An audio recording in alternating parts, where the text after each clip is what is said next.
Naghain din ng ethics complaint sa Senado ang mga abogado na sina Ferdinand Topacio, Jing Paras at Manuel Luna laban kay Senador Risa Ontiveros para yan sa alegasyong disorderly conduct. Alamin natin ang detalye mula kay Mobile Journal, Merymon Reyes. Hi Merymon!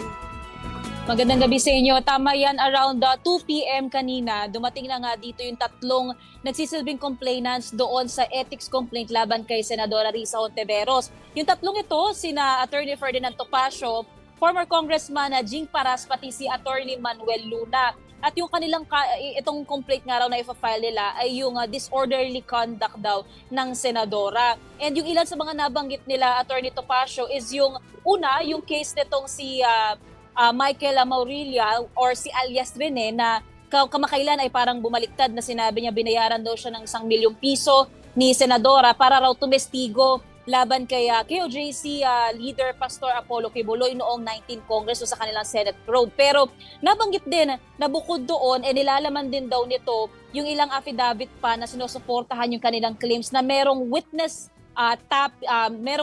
bribery na ginagawa or witness tampering. Kasi nagkaroon pa rin daw nila umano'y na yung case pa noong 2017 ni Kian De Los Santos, nagkaroon daw ng pangingidnap itong si Senadora Risa ng mga menor de edad na nagsilbi rin daw testigo during that time doon nga sa EJK.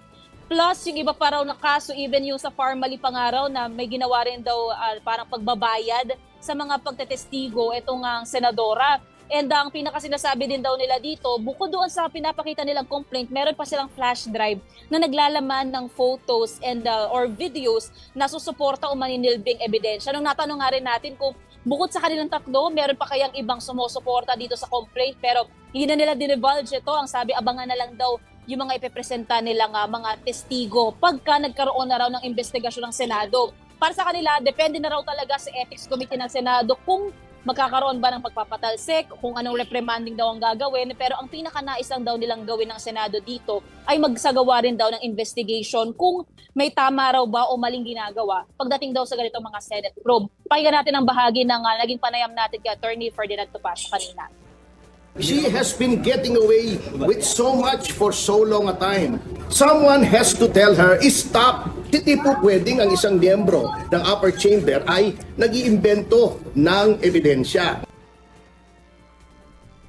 Yun nga lang, sakto rin kasi kanina umaga naman, nung nakapanayam naman natin sa Senadora Risa Ontiveros, ang nasabi niya naman daw, sa dinami-dami pa raw ng kailangang asikasuhin nila sa Senado, ng kanyang mga komite, hindi naman daw sila magpapadistract sa mga ito. Pero sakaling ang dumating ngayong araw na to, nung hindi pa nga nila nakikita yung pinaka-complaint, handa naman daw sila nabasahin ito at saka harapin. Pakinggan natin ang panayam natin kay Senadora Risa kanina. Recycled lies, harassment, ano pa nga ba? Ako naman ay buong loob kong haharapin yung complaint nila once na mabasa ko. Yung isa pang nabanggit din ng Senadora is magandang araw magkaroon ng lifestyle check dito sa mga opisyal. Pero since yung utos ni Pangulong Bongbong Marcos ay parang nasa-center pa lang ito sa executive, maganda rin daw na mag-take na rin ng initiative ang Kongreso, sila raw ng mga senador, at open daw ang Senate minority para dito sa lifestyle check. At maganda nga rin daw na maging ehemplo si Pangulong Bongbong Marcos na maganda raw mag-start sa pagsasapubliko ng kanyang SALN. Balik sa inyo. Okay, maraming salamat sa iyo, Merymon Reyes.